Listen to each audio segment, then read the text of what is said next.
हे कृष्ण। सर्वप्रथम भगवान के अभिन्न प्रकाश विग्रह श्री गुरुपाद पद्म पूज्यपाद दंडी स्वामी भक्त प्रसाद विष्णु गोस्वामी गुरुदेव महाराज के पावन श्री चरण कमलों में दंडवत ज्ञापित करते हुए उनके अहेतुक कृपा प्रार्थना करती हूँ। तत्पश्चात परम गुरुदेव नित्य लीला श्री भक्ति रहित माधव गोस्वामी महाराज परमेष्ठि गुरुदेव जगत गुरु भक्ति सिद्धांत सरस्वती गोस्वामी ठाकुर भूपाल और समस्त गुरु परंपरा जय युक्त हूँ। श्रीमन नित्यानंद प्रभु श्री गौर हरि जय युक्त हूँ। श्री राधा माधव भगवान जय युक्त हूँ।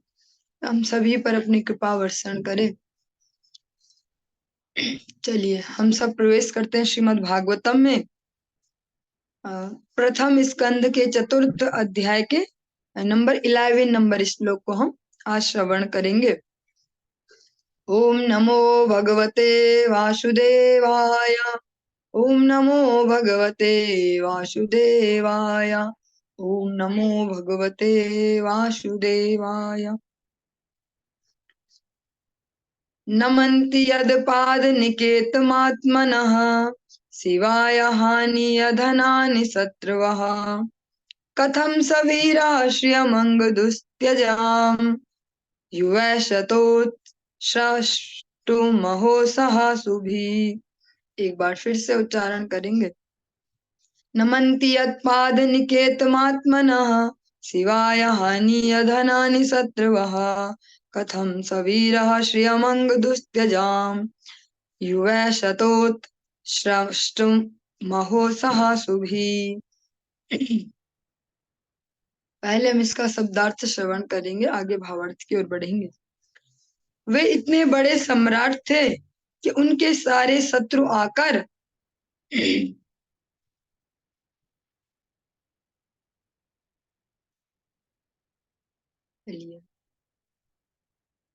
सारे शत्रु आकर अपनी भलाई के लिए उनके चरणों में अपना शीश झुकाते थे।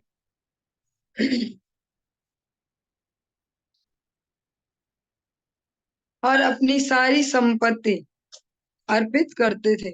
ये श्लोक हमने कल श्रवण कर लिया था, थोड़ी सी मिस्टेक हो गई। और इसके बाद नंबर 12 भी हमने श्रवण कर लिया था। हरे कृष्ण।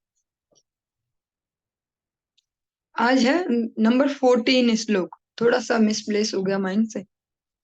सूत उवाच द्वापरे समनुप्राप्ते तृतीये युगपर्यये जातः पराशराद्योगी वाशव्याम कलया हरे। फिर से उच्चारण करेंगे एक बार। द्वापरे समनुप्राप्ते तृतीये युगपर्यये जातः पराशराद्योगी वाशव्याम कलया हरे। सूत गोस्वामी जी ने कहा, जिस समय द्वापर युग का त्रेता युग से अति व्यापन हो रहा था, जब दोनों ओवरलैपिंग चल रही थी, त्रेता जाने वाला है, द्वापर आने वाला है, जो बीच का समय है, तो वसु की पुत्री सत्यवती के गर्भ से पराशर ऋषि द्वारा महान ऋषि व्यास देव ने जन्म लिया। सत्य, द्वापर, त्रेता तथा कली चारों युगों अर्थात इन चारों कालों का एक काल क्रम होता है, एक सीरियल होता है, लेकिन कभी कभी इसमें अति व्यापन हो जाता है। वैवस्वत मनु के राज्य काल में चतुर्युगों के 28वें चक्र का अति व्यापन हुआ था और तृतीय युग द्वितीय युग से पहले ही पड़ गया था। क्रम जो होता है, क्रम है सत्य, द्वापर, त्रेता, कली। लेकिन जो 28वां जो चतुर्युगी थी, इसमें थोड़ी सी, जिसको नाम दे रहे अति व्यापन, वो हो गया। जो त्रेता है वो द्वापर से पहले आ गया और द्वापर फिर बाद में। और तृतीय युग द्वितीय युग से पहले ही पड़ गया था। ऐसे युग में भगवान श्री कृष्ण भी अवतरित होते हैं और इसीलिए कुछ विशेष परिवर्तन हुआ था। महर्षि की माता, जो वेद व्यास जी की माता है, सत्यवती एक वसु, एक मछुआरे की पुत्री थी और उनके पिता महामुनि पराशर थे। व्यासदेव के जन्म का यही इतिहास है। प्रत्येक युग 3 कालों में विभाजित होता है और हर काल संध्या कहलाता है। व्यासदेव उस युग की तृतीय संध्या में प्रकट हुए थे। 15 नंबर श्लोक। सकदाचित् सरस्वत्या उपस्पृश्य जलम शुचि विविक्त एक आसीना उदिते रविमंडले।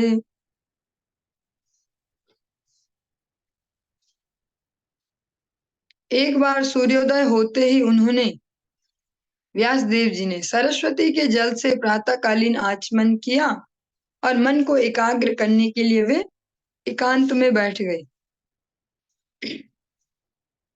सरस्वती नदी हिमालय पर्वत के बद्रिकाश्रम क्षेत्र में बहती है, जिनके आश्रम में हम सभी अभी रह रहे हैं। अतः यहाँ पर जिस स्थान को इंगित किया गया है वह बद्रिकाश्रम में साम्याप्रास है। यहाँ श्री व्यासदेव जी रह रहे हैं। परावरज्ञा स ऋषि काले नाव्यक्त रन्हसा युग धर्म व्यतिकरम प्राप्तम भुवि युगे युगे। परावरज्ञ स ऋषि काले नाव्यक्त रन्हसा युग धर्म व्यतिकरम प्राप्तम भुवि युगे युगे। महर्षि व्यासदेव ने युग के कर्तव्यों में विरोधाभास देखा। काल क्रम में पृथ्वी पर अदृश्य शक्तियों के कारण विभिन्न युगों में ऐसा होता रहता है। जो कभी कभी ऐसा होता है जो टाइम है एक दूसरे को आगे पीछे करते हैं। जैसे त्रेता पहले आ गया और द्वापर उससे पीछे हो गया। व्यासदेव जैसे ऋषि मुक्त आत्मा होते हैं, अतएव वे भूत तथा भविष्य को स्पष्ट देख सकते हैं। अतएव वे कलयुग में आने वालों की विसंगतियों को देख सके और तदनुसार उन्होंने जन सामान्य के लिए ऐसा प्रबंध किया जिससे वे इस अंधकारमय युग में परिवर्तनशील जीवन का अनुगमन कर सके। इस कलिकाल के सामान्य लोग नाशवान पदार्थ के प्रति अधिक रुचि रखते हैं। अज्ञानता के कारण वे जीवन निधि का मूल्य नहीं समझ पाते और आध्यात्मिक ज्ञान से आलोकित नहीं हो सकते। जो व्यासदेव है वो मुक्त आत्मा है, जो हम बार बार चर्चा करते हैं, बद्ध जीव और मुक्त जीव। तो व्यासदेव मुक्त जीव है। जीव क्या, वो तो स्वयं भगवान के ही सत्यावेश अवतार है।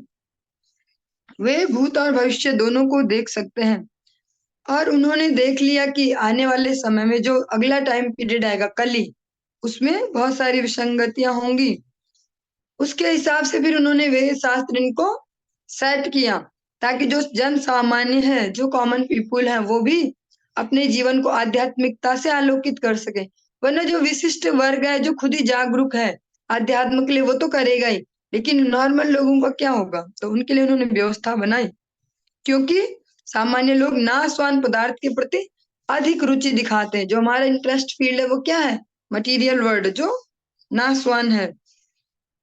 और लैक ऑफ नॉलेज, जो ज्ञान का अभाव है, जो उसके कारण क्या होता है, हम सारी वस्तुओं की तो कीमत समझते हैं। जैसे घर में किसी ने कुछ नुकसान कर दिया या बच्चों ने कुछ कर दिया तो हम बोले अरे 50 रुपए की चीज बर्बाद कर दी, ऐसा कर दिया। 500 रुपए का इसको लाए थे, इसने 1 मिनट में बर्बाद कर दिया। या ऐसे हम हर चीज को तुरंत उसकी वैल्यू, मतलब जो पैसे वाली वैल्यू हमको पता है, ऐसा कर दिया, इतने का नुकसान कर दिया। लेकिन जो हम दिन रात अपने जीवन का नुकसान करते हैं, हमको वो कभी काउंट नहीं होता कि कितना मूल्य होगा इसका।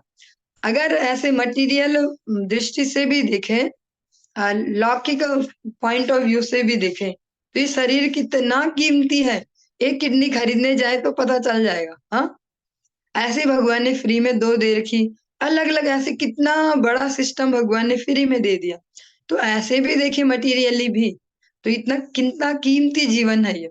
और जब इसका आध्यात्मिक पहलू देखें कि ये ऐसा मौका है कि जो जिसको गोल्डन चांस बोलेंगे, जो या वीटो पावर ऐसा कुछ बोल सकते हैं, एक विशिष्ट जो मौका दिया गया, अवसर दिया गया है कि जो ये सर्कल चल रहा है, नहीं करने, एक जन्म मृत्यु और थपेड़े खाते रहो, इसमें से बाहर निकलने का मौका है ये। हाँ, जैसे आप लोगों ने कभी देखा हो, मेले लगते हैं जो एक होता है उसमें, या कोई जाइंट व्हील होता है ऐसे, जिसको नॉर्मली बोलेंगे चक्री या चरखी ऐसे कुछ, या एक डांसिंग चेयर ऐसे कुछ होता है। और उसमें बहुत भयंकर ऐसे, यहाँ पे भी लगा था तो बच्चों को लेके गई मैं कुछ दिन पहले, तो वहां पे अनुभव किया। तो वहां पे मैं एग्जैक्ट समझ पाई थी, जो हम बोलते हैं ब्रह्मांड भ्रमित है कौन हो भाग्यवान जीव, इतनी भयंकर तरीके से घुमाता है वो, ऐसे ऐसे बस इधर सर फूटा इधर फूटा, किधर किधर अलग अलग डायरेक्शन में, ऐसे ऐसे ऐसे। तब मैं ये वहां पे याद करी थी वो घूमते हुए, कि ऐसे ही तो हम जन्म मृत्यु में ऐसे ऐसे घूमते रहते हैं। पर जब हमें पता चल जाता है कि कंट्रोल किसके हाथ में, परम भगवान के, और हम उनके शरणागत हो जाते हैं, उनके जनों के शरणागत हो जाते हैं, तो हमें डर नहीं, हमें पता है कि जो खिला रहा है इसको, जो घुमा रहा है सिस्टम को, वो हमारे जानने वाला है। तब कोई टेंशन नहीं है। तो जो जन्म मृत्यु के सर्कल में जो घूमते जा रहे, इसमें से बाहर निकलने का बहुत अच्छा मौका है क्या, ये मनुष्य जीवन। और जब हम ये समझना प्रारंभ कर दें, तो हमें वास्तविक कीमत पता चलेगी अपने समय की। तब तब ये जो अभी सोचते रहते हैं, ढूंढते रहते हैं सोशल मीडिया पे, इधर उधर ढूंढो टाइम मैनेजमेंट, ये कैसे वो कैसे, तब खुद ही टाइम मैनेजमेंट हो जाएगा। खुद ही पता लगेगा, अरे मैंने 10 मिनट बर्बाद किए, एक माला हो सकती थी इसमें। इस तरीके से फिर अलार्म फिट हो जाएगा, फिर ज्यादा गपबाजी ये सब करने की जरूरत ही नहीं पड़ेगी। तो फिर हम खुद ही समझ जाएंगे कितनी कीमत है इसकी। और इसी बिहाफ पे अगर टाइम मैनेजमेंट करें तो बहुत अच्छा रहेगा जीवन। डेली हम भगवान की कृपा को अनुभव कर पाएंगे, और इस दुखालय में भी हैप्पी लाइफ जी पाएंगे। चलिए 17 नंबर श्लोक। भौतिकानां च भावानां शक्तिराशं च तत्कृतम् अश्रद्धाना नि निहसत्वान् दुर्मेधान् हृषितायुषः। परम ज्ञानी ऋषि अपनी दिव्य दृष्टि से युग के प्रभाव से प्रत्येक भौतिक वस्तु की अवनति को देख सकते थे। अवनति मीन्स डाउनफॉल, डिमोशन होना, नीचे को डिग्रेड होना। दुर्भगांश जनान वीक्ष्य मुनिर्दिव्येन चक्षुषा सर्ववर्णाश्रमाणां यद्धयो हित ममोघट दृक्। परम ज्ञानी ऋषि अपनी दिव्य दृष्टि से युग के प्रभाव से प्रत्येक भौतिक वस्तु की अवनति को देख सकते थे। वे यह भी देख सकते थे कि श्रद्धा विहीन व्यक्तियों की आयु क्षीण होगी, कम होगी, और वे सत्गुण के सतोगुण के अभाव के कारण अधीर होंगे। अधीर होंगे मीन्स अधीर होंगे मीन्स पेशेंस लेस होना। इस प्रकार उन्होंने समस्त वर्णों तथा आश्रमों के लोगों के कल्याण का विचार किया। इसके एक्सप्लेनेशन को श्रवण करते हैं दोनों श्लोकों के साथ में, और इसमें से कुछ अपने लिए कंक्लूजन ढूंढते हैं। काल की अप्रकट शक्तियां इतनी प्रबल होती हैं कि वे सारे पदार्थ को समय आने पर विस्मृति के गर्भ में डाल देती हैं। चतुर्युग चक्र के अंतिम युग कलयुग के में समय के प्रभाव से सारी भौतिक वस्तुओं की शक्ति का क्षय हो जाता है। जिस प्रकार से हम हर वस्तु को, या जगत में जगत के लोग हर वस्तु को भौतिक दृष्टि से ही देखते हैं ना। जैसे टाइम को हम ये नहीं समझ पाते कि टाइम भी जिंदा है। हम देख रहे हैं कितनी जल्दी से टाइम जाता रहता है, हम और जगह व्यस्त हो गए, हमने टाइम वेस्ट किया। लेकिन घड़ी या जो समय है वो अपने हिसाब से लगा हुआ है चलने में। हम उसको जीवित एलिमेंट नहीं समझ पाते, इसको बोलते काल, कि वो भी जीवित है। लेकिन वो हम उसको समझे चाहे ना समझे, लेकिन उसकी कुछ अप्रकट शक्तियां इतनी प्रबल हैं, वो क्या करते हैं हम सभी को समय समय पर विस्मृति में डालते हैं। जो अब तो बहुत ज्यादा देखने में आ रहा, ऐसे प्रैक्टिकली भी जल्दी से मेमोरी लॉस होता है। हमें ये नहीं पता होगा, अगर अभी जस्ट हमसे कोई पूछ ले कि आपने कल सुबह क्या खाया था, कल सुबह, तो ऐसे सोचेंगे 1-2 मिनट, फिर बता पाएंगे हाँ कल सुबह ये खाया था। ऐसे तो यही यहाँ पे सरल भाषा में बोला जा रहा है कि समय क्या करता है, अपने प्रभाव से सबको विस्मृति में डाल देता है। चतुर्युग चक्र के अंतिम युग कलयुग में समय के प्रभाव से जो सारी भौतिक वस्तु है उनके शक्ति क्षीण हो जाएगी। जैसे इसको अगर प्रैक्टिकली कैसे समझे सरल भाषा में, जैसे जो हमसे, जो अभी मेरा वाला एज ग्रुप है, मैं अपने आप से लेती हूँ, जो हमसे वाले पहली जनरेशन है, वो जब इस एज में रहे होंगे 30 और 40 के बीच, तो उनमें कितनी जान थी, वो एक्टिव थे, वो तो क्या क्या नहीं कर सकते थे। और हमें अभी से लग रहा है बस हो गए, अब तो बुढ़े, अब तो जान भी नहीं रहेगी, अब जितनी जल्दी हरि नाम कर लो और बस। फिर जो हमसे नेक्स्ट जनरेशन, उसको वो फीलिंग 25 में ही आने लग जाएगी, उनमें वो उतना उत्साह भी नहीं रहेगा। उनसे जो नेक्स्ट जनरेशन, जो ज्यादा सोशल मीडिया ये सब चल रहा, उनमें वो 15 में ही आने लग जाएगी। तो सारे जो भी है, चाहे मनुष्य चाहे कोई भी भौतिक पदार्थ, उनकी उनकी शक्ति क्षीण हो रही है। जैसे भोजन से लगा सकते हैं, जो भोजन पहले लोग करते थे वही रोटी सब्जी खा रहे, लेकिन उनमें बहुत एनर्जी आ रही, क्योंकि उस समय बिना खाद के और शुद्ध उससे है, गोबर की खाद से, ऐसे उसी को हम भी खा रहे, देख रहे कि तो खूब खा रहे, लेकिन उसमें से जो सार है वो गायब हो गया, जो उसमें जिसको हम बोलते हैं जान मिलती है उससे, वो खत्म हो गई। या रिलेशंस में देख सकते हैं, उनका भी जो सार है वो खत्म हो गया। पहले भी माता पिता बच्चे दादा दादी, ये जो जो भी रिलेशन है, दोस्ती, सारे लोग प्यार से पड़ोस से, लेकिन अब धीरे धीरे उनमें से वो सार खत्म हो गया। वो वैसे ही दिख रहे हैं, खोखे वैसे ही हैं, उनमें जो जान थी, फोन वैसी है, सिम गायब हो गए, ऐसे समझ सकते हैं। वो जो एसेंस है उनमें से वो खत्म होते जाता है। इस युग में जन सामान्य की आयु काफी घट जाती है, और उसी प्रकार से स्मरण शक्ति भी, जो टाइम पीरियड एज है वो भी कम होते जा रही है। जैसे इससे पहले वाली जो जनरेशन, हमसे पहले वालों से भी पहले, जो 2 जनरेशन पहले, उनको नॉर्मल है कि 100-100 साल रहेंगे। उनमें से जो अभी भी जीवित है, जैसे थपलियाल माता जी आती है इस कक्षा में शाम को, तो उनकी जो सासू माँ 104 पे है शायद, वो भी ऐसे ही चल रही है वो कुछ। और ऐसे बहुत सारे हमारे पास में भी है एक वो प्रभु जी, वो भी अभी 97 ऐसे ही चल रहे हैं। तो उनके लिए वो जो 2 जनरेशन पहले थे, उनके लिए वो नॉर्मल था 110, 20 ऐसे पार कर पाना। जैसे हम सुनते वक्त विनोद ठाकुर जी लंबी एज रही, गौरकिशोर दास बाबा जी को लंबी एज रही, जगन्नाथ दास बाबा जी बहुत लंबी एज रहे, ऐसे। तो उनके लिए वो नॉर्मल था, लेकिन हमारे लिए, हम सोचते 50 पार हो जाए बहुत बड़ी बात है, क्योंकि मुश्किल लग रहा है, जैसे देख रहे हैं कभी भी कुछ भी हो सकता है, खुद से भी परेशान होके जा सकते हैं जल्दी, कोई गाड़ी भी ठोक सकती है, कुछ भी हो सकता है।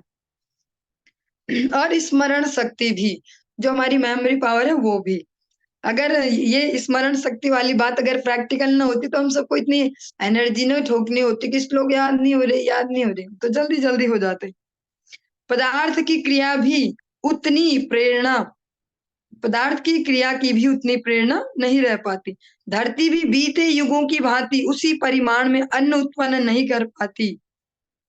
सबकी जो क्षमता है वो घटते जाती है, चाहे पृथ्वी पृथ्वी देवी की है, जो उनके अन्न को देने की क्षमता है वो भी कम होती जाती है।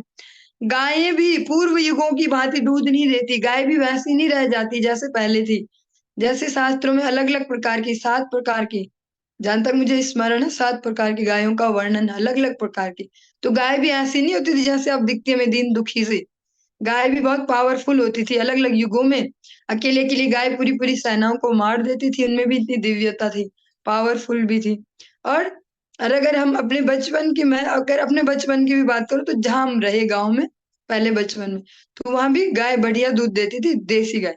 लेकिन अब देखेंगे तो अब बोलेंगे भैया 2 किलो से ऊपर तो कभी नहीं दे पाएगी। हाँ, तो उनकी भी क्षमताएं कम होती जाती हैं। शाकों तथा फलों का भी उत्पादन पहले से कम हो जाता है। इस प्रकार सारे जीव, चाहे मनुष्य हो या पशु, प्रचुर मात्रा में पौष्टिक भोजन नहीं पा पाते। इसीलिए तो सप्लीमेंट्स का युग आया। जो पशु है उनके लिए भी सप्लीमेंट्स खरीदो, कि इसके लिए ये चारा, इसके लिए ये चारा, और अपने लिए भी सप्लीमेंट्स ढूंढो, अलग अलग कंपनियों के सप्लीमेंट्स खाओ। ये आपकी हरी सब्जियां एक डिब्बी में गोलियों के रूप में, ये आपका कैल्शियम है, ये आपका ये है, सब कुछ ऐसे खाओ। जीवन की अनेक आवश्यकताओं की चाहत के कारण स्वाभाविक रूप से आयु घट जाती है, स्मरण शक्ति कम हो जाती है, बुद्धि अल्प हो जाती है, और पारस्परिक व्यवहार में दिखावा आ जाता है। ये सब बातें हम अभी डिस्कस कर ही चुके हैं लगभग।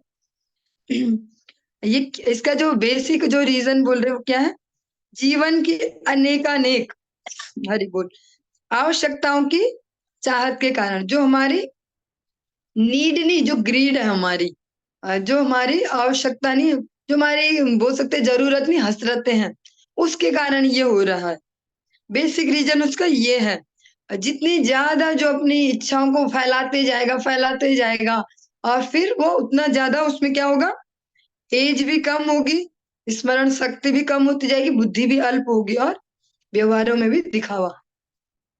क्योंकि अपनी जो हमारी हसरतें हैं, जिन्हें हम बोले इच्छाएं, उनका तो कोई पार ही नहीं ना, जितना ही उन्हें पूरा करते जाओ और उछलते जाती और बड़ी होते जाएंगी। जैसे अभी कुछ दिन पहले, जैसे मैं अभी बोल रही थी, मेले में लेगी बच्चों, ये भी खिलाओ, ये घुमाओ, आते समय दुखी जरूर होंगे। तो फिर मैंने यही बोला कि बेटा इसका मतलब उसमें नहीं है खुशी, तुम्हें दुखी ही रहना लास्ट में, चाहे कितना ही करा दो। तो ऐसे हम सब पे भी अप्लाई है, हमको जो भी जीवन दे रहा है, फिर हम थोड़ा सा और चाहने लग जाते, तो इस फिर वो कमी, जरा सा ये हो जाता तो सेट थी लाइफ। फिर वो हुआ जैसे तैसे, जान लगाई इसके लिए, फिर जरा से ये हो जाए तो सेट हो जाए लाइफ। जिसपे घर नहीं है, जो किराए में रह रहा है, वो सोच रहा है एक कमरा बन जाए बस अपना, एक कमरा बन जाए अपना, बस जिंदगी से। जब वो एक कमरा वो तिकड़म भिड़ा के कर्जे वर्जे करके ऐसे ऐसे सेटिंग करके बना लेता है, तो फिर उसके दिमाग में टेंशन शुरू हो जाती है, इस एक कमरे के ऊपर अभी एक कमरा और हो जाए, जगह नहीं हो रही है मान ले पूरी, देखो मेहमान भी आते तो जगह पूरी नहीं हो रही। फिर वो जो ग्रीड है वो नीड के रूप में आती है, और फिर उस पे ही जान घुसा देंगे। फिर क्या होगा, जब गलत जगह एनर्जी लगाएंगे, टाइम लगाएंगे, मनी लगाएंगे, तो क्या होगा, सब वेस्ट होगा। और जो मेन रीजन है स्मरण शक्ति क्षीण होने का, यही है। भगवान भगवत गीता में स्वयं से भी कहते हैं, संगात संजायते कामा, कामात क्रोधो विजायते, क्रोधात भवति बुद्धि नाशो, बुद्धि नाशात स्मृति विभ्रमा, स्मृति भ्रंशाद तत्प्रणश्यति, कुछ ऐसा लास्ट में। तो जो हमारी हसरतें हैं, जो हम ज्यादा से ज्यादा इच्छाओं को फैलाते जाते हैं, वो चाहे वो नीड का नाम दे दे, उन्हें आवश्यकता ही बोल दे कि भैया हम, हसरत नहीं, हमारी जरूरत है, आप देख नहीं रहे हो, जरूरत है ये, परिवार बड़ा है भैया, जगह ज्यादा चाहिए, आप देख नहीं रहे हो कि यहाँ इसकी जरूरत है, अब ये जरूरत है। हर चीज को हम इस प्रकार से हमारा मन बताएगी, तो नीड ही है तेरी, तो बिल्कुल नेसेसरी, बहुत ही अर्जेंट है, कर इसको पूरा। ऐसा करते करते फिर वहां एनर्जी खपाएंगे, जरा सा ये हो जाए। जैसे बहुत सारे लोग बोलते हैं बस जरा ये हो जाए, 50 साल के हो जाए, 55 साल में बस रिटायरमेंट, फिर तो कुछ टेंशन नहीं। लेकिन जब वो एज आने लगेगी, आएगी नहीं, आने लगेगी, कुछ टाइम ही बचा है, तब से नए रीजंस मिल जाएंगे कि कैसे इसको कंटिन्यू करें। नहीं नहीं, अभी तो ये भी छूटा है, थोड़ा सा ये भी सेट हो जाए, कैसे छोड़ सकते हैं, ऐसे बीच में भी सब सेट नहीं हुआ, बच्चे भी ऐसे हैं, ऐसे ऐसे, वो करने नहीं देगा। और फिर जब हम अपनी क्षमताओं को अपने आध्यात्मिक जीवन में न लगा के सारे के सारी क्षमता भौतिक जीवन में घुसा देंगे, तो वो लास्ट में क्या होगा, बुद्धि भी अल्प होगी और व्यवहारों में भी दिखावा आएगा। क्यों? क्योंकि अभी हम सेल्फ सेंट्रिक हो गए। जब हम सेंटर में भगवान को रखेंगे, वैष्णव को रखेंगे, तो व्यवहार का दिखावा खत्म होते जाएगा। क्योंकि जब हम जाएंगे वैष्णव के पास, तो हमें तुरंत स्कैन करते हैं। जब हम जाते हैं गुरु वर्ग के पास, तो हम ये बिल्कुल नहीं सोच सकते कि हमें मूर्ख बना देंगे उन्हें, अच्छी अच्छी बातें करेंगे, गुरुदेव ऐसे ना, ऐसे हो गया, वैसे करते हैं हम, वैसे करते हैं। उन्हें नहीं बना सकते मूर्ख, वो तो स्कैनर फिट है उनके नैनों में। जैसे दर्शन करते हैं, वो पूरा स्कैनिंग हो जाती है कि कितने पानी में, हाँ। तो फिर धीरे धीरे हमारी जो है दिखावा भी खत्म होगा, और हरिनाम से या भगवान की अ, सेवा में लग के वैष्णव के अनुगत्य से कितने सारे फायदे होते हैं, जो यहाँ पे हम सारी लाइंस डिस्कस कर रहे हैं, ये सारा रिवर्स होने लग जाता है। एक तो हसरतें कम होने लग जाती है, हम समझने लग जाते हैं अननेसेसरी को हटाओ। दूसरा, जो हमारी स्मरण शक्ति है वो भी तेज होने लगती है, क्योंकि हम भगवत वाणी को, वैष्णव की वाणी को सुनते हैं, समझते हैं, तो स्मरण शक्ति रिचार्ज होती है। अब आप सब देख रहे हैं अपने जीवन में प्रैक्टिकली, जिस जिस भी एज ग्रुप में है, कोई 30-40 के बीच है, कोई 40-50, कोई 50-60, कोई 60 से अब भी है एक आध। तो आप देख पा रहे होंगे कि स्मरण शक्ति अब फिर जागरूक होने लग गई, वो रिचार्ज हो गई, फिर से जिंदा होने लग गई है, और बुद्धि भी तेज होने लग गई। डिसीजंस हम देख पा रहे हैं, अब सामने वाला मुझे मूर्ख बना रहा है, ये इस टोन में बात कर रहा है, हाँ। और जो परस्पर संबंधों का दिखावा था वो खत्म हो रहा है। जब भी हम वैष्णव के पास जाते हैं, तो कोशिश करते हैं जितना नॉर्मल रहे, ज्यादा बातें ना भी बना पाए तो चुप रहे, है ना। तो अब हम सब वो सीख पा रहे हैं, तो हम ये सब अपने जीवन में देख रहे हैं, ये सब रिवर्स हो रहा है भगवत शरणागति से, वैष्णव अनुगत्य से। महर्षि वेद व्यास अपनी दिव्य दृष्टि से इसे देख सके, और जो महर्षि वेद व्यास है वो तो स्वयं ही भगवान के सत्याविश अवतार, तो वो देख पा रहे हैं ये सब कुछ कि आने वाले समय में ये होगा। जिस प्रकार कोई ज्योतिषी मनुष्य के भाग्य को देख सकता है या ज्योतिर्विद चंद्र या सूर्य ग्रहणों की भविष्यवाणी कर सकता है, उसी प्रकार शास्त्रों के भीतर झांक सकने वाले मुक्त आत्मा सारी मानवता का भविष्य पहले से बता सकते हैं। वे अपनी आध्यात्मिक पैनी नुकीली दृष्टि से ये सब देख सकते हैं। क्योंकि जिस प्रकार हम अभी न तो हम कोई ज्योतिषाचार्य ने कोई हमें कोई दिव्य शक्तियां आ गई, कोई सिद्धि आ गई, फिर भी हम समझ लेते हैं ना कि ये इस भाव से मुझे बोल रहा है, इसके मन में कुछ और है, मुंह पे कुछ है, या ऐसा ऐसा हम समझ लेते, बेटा ये मत कर, ऐसा होगा, इसका रिजल्ट ये होगा। तो जब हम ही ये प्रिडिक्ट कर पाते हैं, फिर जो ज्योतिष में पारंगत है, जिन्होंने उस पे मेहनत की है, वो पहले ही बता पाते हैं देख के किसी भी व्यक्ति की जन्म कुंडली या इसके आधार पे कि आपके साथ भविष्य में ये हो सकता है। वो प्रिडिक्ट कर देते हैं मोटा मोटी कि ये वाले टाइम पीरियड में आपका कुछ कठिन समय आने वाला है या ये वाले टाइम पीरियड में आपका बहुत अच्छा समय आने वाला है, वो प्रिडिक्ट कर देते हैं पहले। और सूर्य या चंद्र ग्रहणों की जैसे वो भविष्यवाणी कर सकते हैं। उन्होंने अभी एक शास्त्र को ही अच्छे से वो कर रहे फॉलो, ज्योतिष शास्त्र। तो इसी प्रकार अगर हम एग्जाम्पल लें भगवत भक्तों का, जो आचार्य वर्ग होते हैं, वो जो भगवान के शास्त्रों में जिनकी रुचि है, जिसको बोले तो भगवत गीता की से अगर उसको कनेक्ट करें, यस्य देवे परा भक्तिर यथा देवे तथा गुरो तस्य ते कथिता यर्था प्रकाशन्ते महात्मन। जिनकी भगवान में अचला भक्ति और वैसी ही भगवान जैसी ही गुरुदेव में भी है, सारे शास्त्र उनके हृदय में अपना सार व्यक्त कर देते हैं, स्वयं प्रकाशित होता है उनका सार। तो वो फिर उस सार को देख के वो संपूर्ण मानवता का, नॉट ओनली एक पर्टिकुलर पर्सन का भाग्य, संपूर्ण मानवता का वो भाग्य बता सकते हैं। इन फ्यूचर ये होने वाला है, ऐसा स्वभाव होगा, ऐसा समय आएगा। तो वो अपने इसको कैसे करते हैं? अपने आध्यात्मिक दृष्टि से, जो उनके भजन का बल है, जो उनके चरित्र का बल है, आत्म संयम का जो बल है, उसके बेस पे वो ऐसा कर पाते हैं। इस प्रकार से ऐसे हरि बोल सारे आध्यात्मवादी जो स्वाभाविक रूप से भगवत भक्त होते हैं, जन सामान्य का कल्याण करने के लिए सदैव उत्सुक रहते हैं। जनता के वे वास्तविक मित्र होते हैं, तथा कथित जन नेता नहीं, जो यह भी नहीं जानते कि अगले 5 मिनट में क्या होने वाला है। इस युग में जनता तथा उनके तथाकथित नेता सभी अभागे व्यक्ति हैं, जिनके अध्यात्म ज्ञान में कोई श्रद्धा नहीं होती और वे कलयुग द्वारा प्रभावित रहते हैं। अब जो लाइन्स है ऐसे सरल भी हैं, फिर भी थोड़ा सरल करते हैं।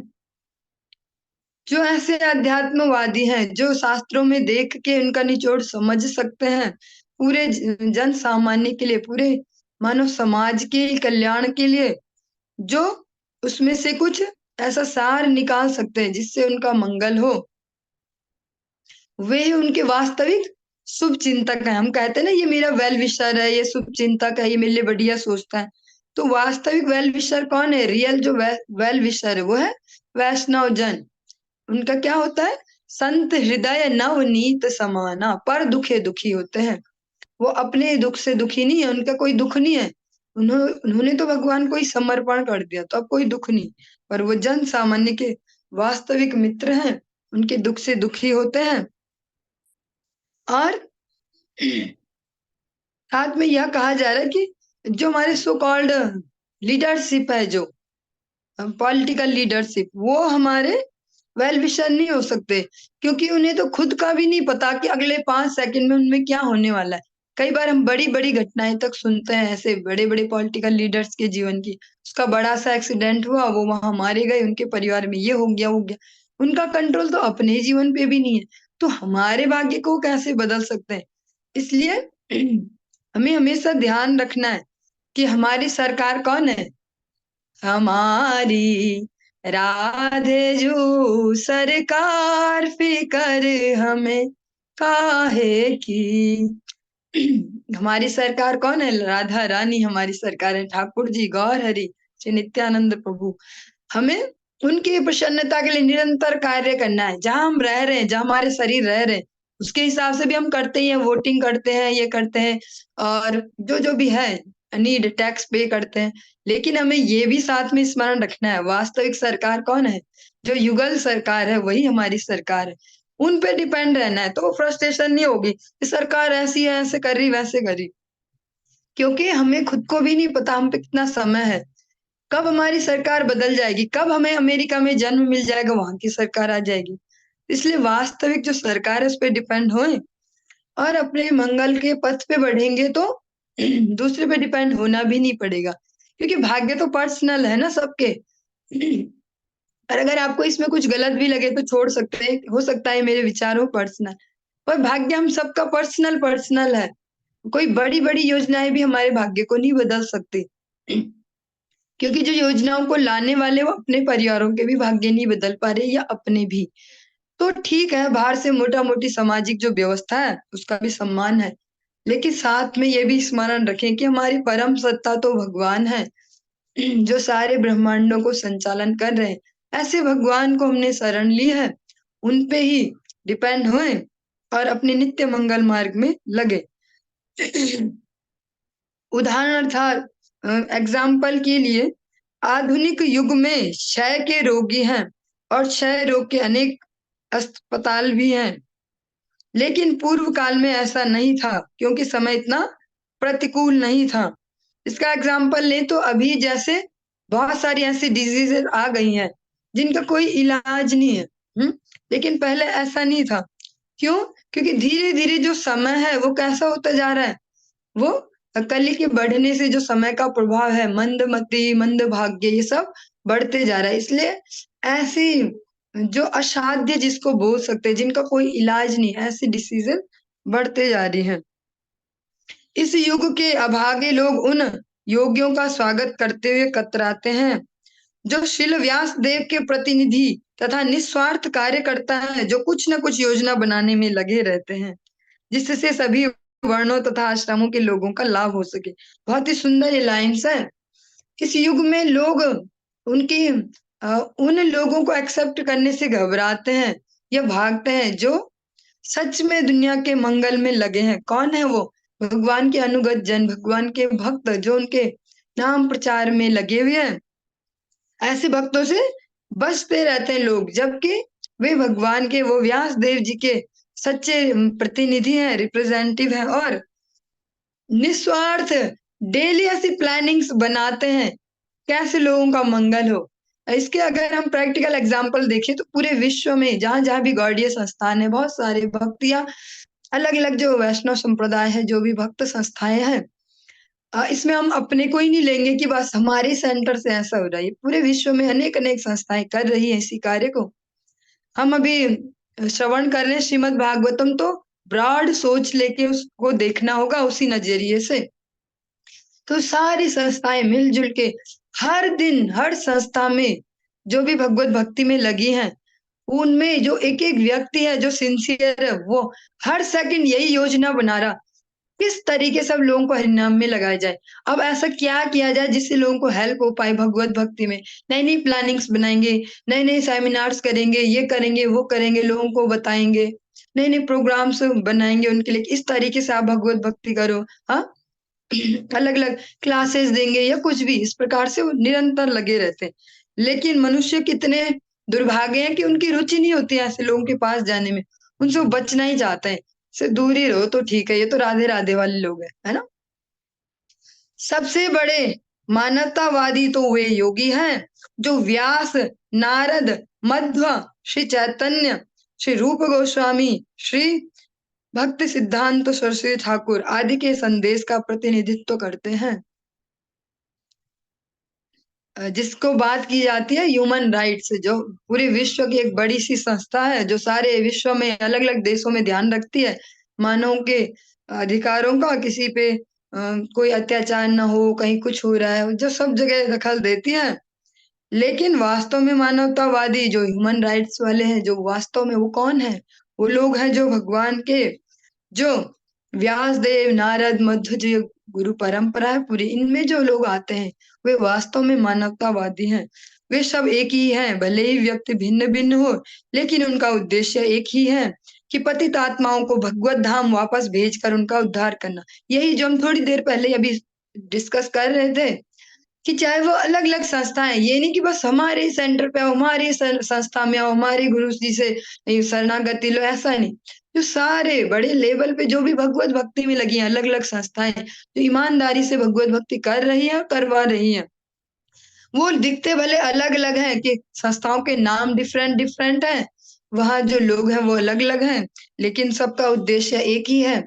जो भी बद्ध जीव हैं जो इस दुनिया में त्रितापों से ग्रसित हैं, उन सबको फिर से स्मृति लाभ करवा के भगवान की याद दिलवा के भगवान के धाम भेजने लायक बनाना और भेजने की व्यवस्था करना।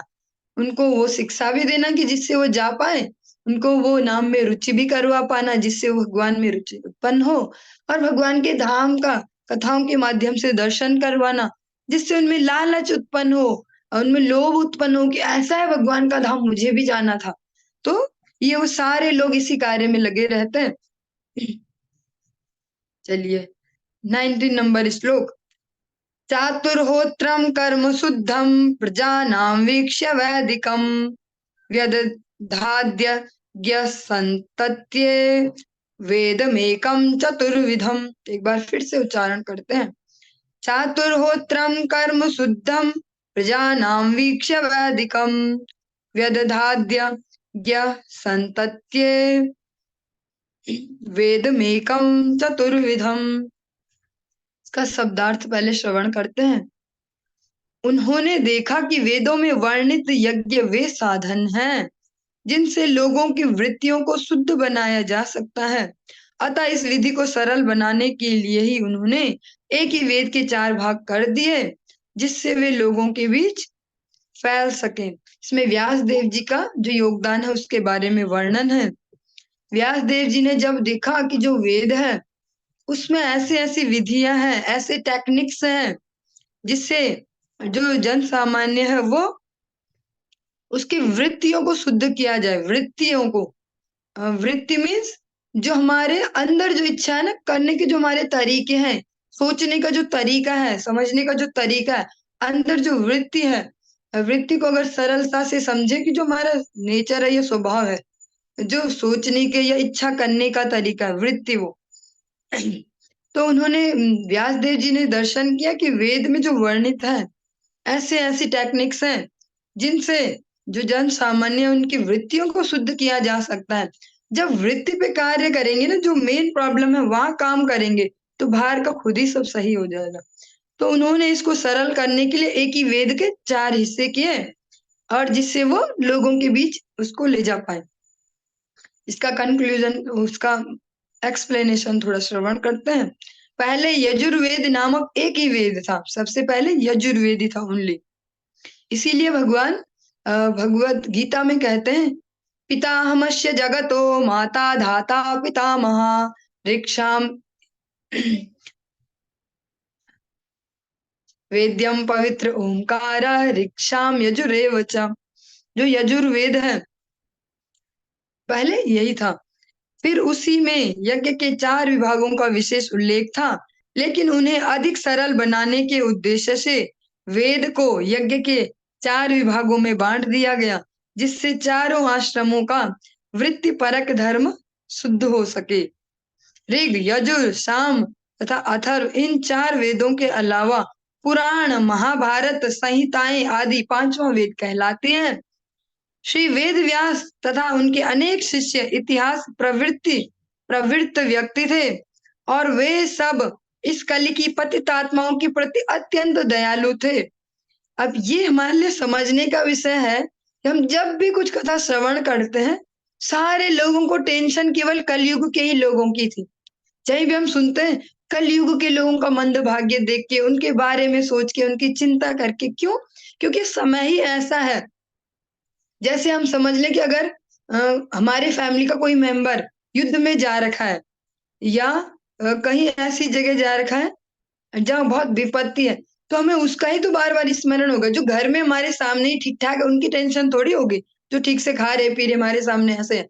तो ऐसे ही जो ये सारे लोग हैं, जो हमारे पूर्व पुरुष हैं, जो हमसे पहले हमारे फोर फादर्स, उनको हमारी ही टेंशन थी हमेशा क्योंकि यही समय सबसे खतरनाक है। उन्हें हमारी टेंशन थी, इसलिए हर ग्रंथ में देखते हैं कलयुग के जीवों की दुर्दशा का विचार करके, कलयुग के लक्षणों को देख के, उन लोगों का मंद भाग्य देख के, इसलिए हर शास्त्र में ऐसा ही सुनने में आता है, क्योंकि ये टाइम ही इतना सेंसिटिव है। फलस्वरूप संबद्ध ऐतिहासिक तथ्यों से पुराण तथा महाभारत तैयार किए गए, जिनमें चारों वेदों की शिक्षा दी गई। पुराणों तथा महाभारत को वेदों का अभिन्न अंग मानने में कोई शंका नहीं होनी चाहिए। इस प्रकार से कई लोग करते हैं इस प्रकार से संशय कि पुराण तो वेदों का हिस्सा नहीं, वेद हाँ वेद है, हमेशा से नित्य है, पुराण तो बाद में हो गए, महाभारत बाद में हो गया, लेकिन ऐसा नहीं है। छांदोग्य उपनिषद में पुराणों तथा महाभारत को, जिन्हें सामान्य रूप से इतिहास माना जाता है, छांदोग्य उपनिषद में इसको पंचम वेद कहा गया है। श्रील जीव गोस्वामी के मतानुसार शास्त्रों की अपनी अपनी महत्ता आंकने की यही विधि है। चलिए, हरे कृष्ण। आज हमने श्रवण किया 19 नंबर श्लोक तक, और इससे आगे हम कल कंटिन्यू करेंगे। हरे कृष्ण।